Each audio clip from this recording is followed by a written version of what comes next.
welcome back everybody to Myelin and me.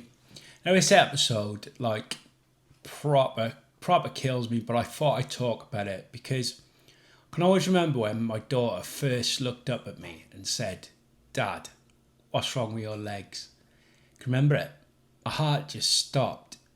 I'd rehearsed that moment in my head 100 times, but when it actually happened, I just froze.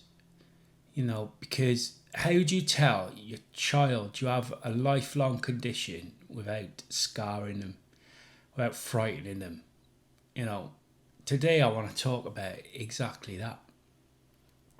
How to explain multiple sclerosis to your kids in a way that's honest, calm, and possibly empowering.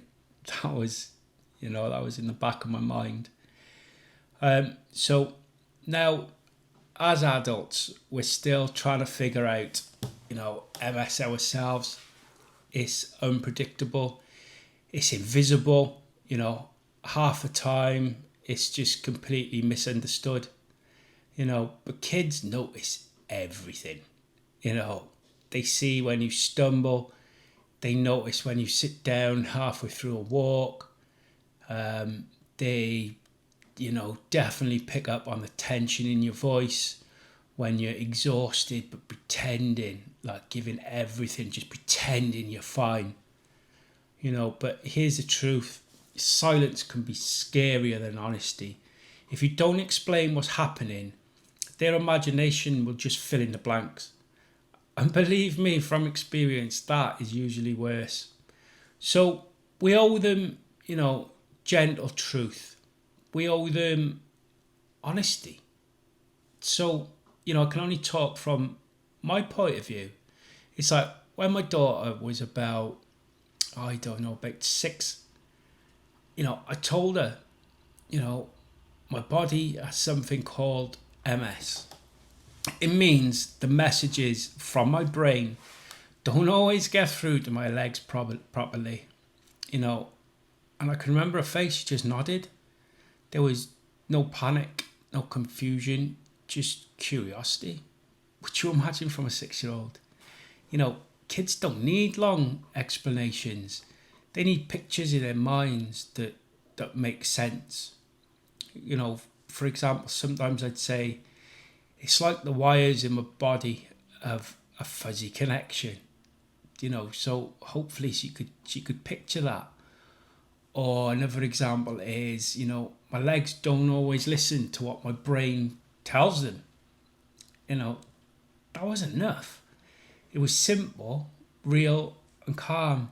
And it's something she could relate to. And, that's what I wanted. Just something quick and easy, which you could think, that's why. So then come the really tough questions, which, will it get better? Can I catch it? The big one, will you die?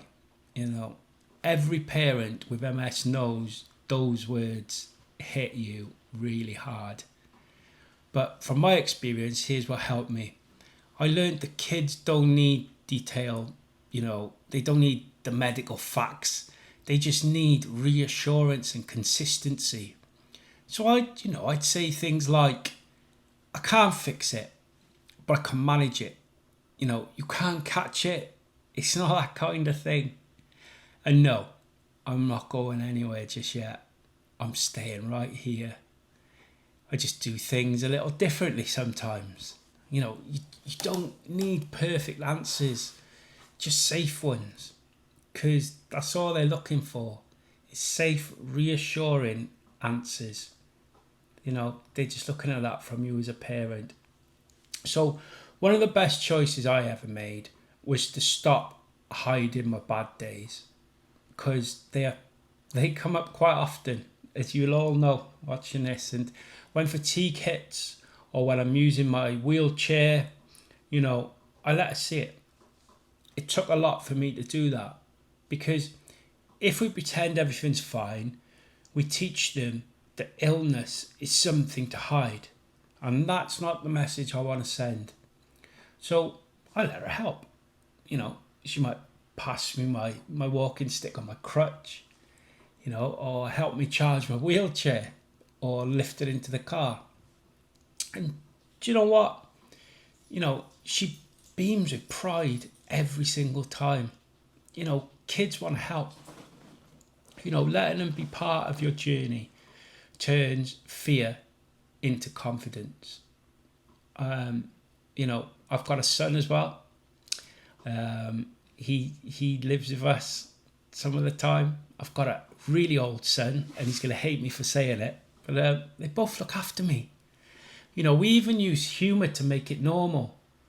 If my legs are acting up, I'll say, I woke up this morning and you're never going to guess what. I can't walk. Little things like that. If I drop something, it's like, whoops, brain fog mode activated, and she'll just laugh. It makes MS less of a monster and just part of who Dad is. Humour takes the sting out of the situation. It says, yeah, this is real, but it's okay. Because laughter is one of the best coping tools you can give a child. Believe me.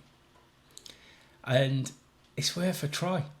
It's definitely worth a try for you. So as kids grow, you can add more layers to the truth. As they get older, you can sort of, I can remember, my daughter at 10, and I explained a bit more that my immune system attacks the coating around the nerves in my brain and spine.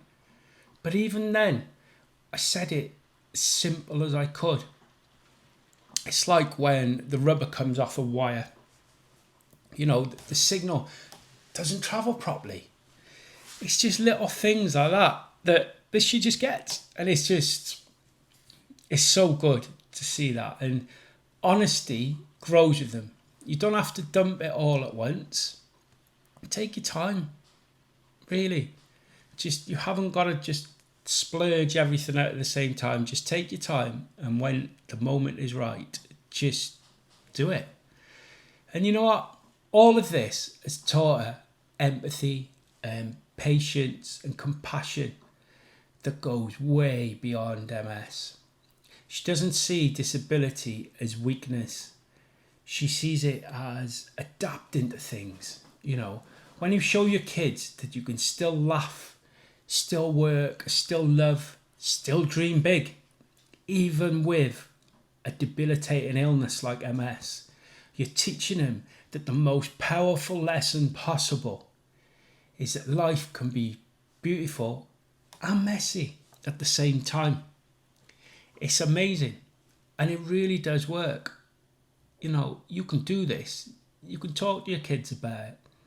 So if you're out there and you're a parent living with MS, wondering, how do I explain it to my kids? Start small. Be honest. I know you will, but just be kind. Keep it simple, but never a secret. And always remind them, the most important thing, you're still you. MS might change how we move, but it doesn't change who we are or how much we love them. It just doesn't change. So if this video helped you, please give it a like. Drop me a comment. Have you been in this position before? Are you a parent with MS? Or are you a child of MS and you're watching this? Just put it in the comments. We're figuring this out together. One honest conversation at a time. We're all in it together. There's no rule book. There's no rule book for being a parent, especially a parent with this kind of thing. So, hang on in there.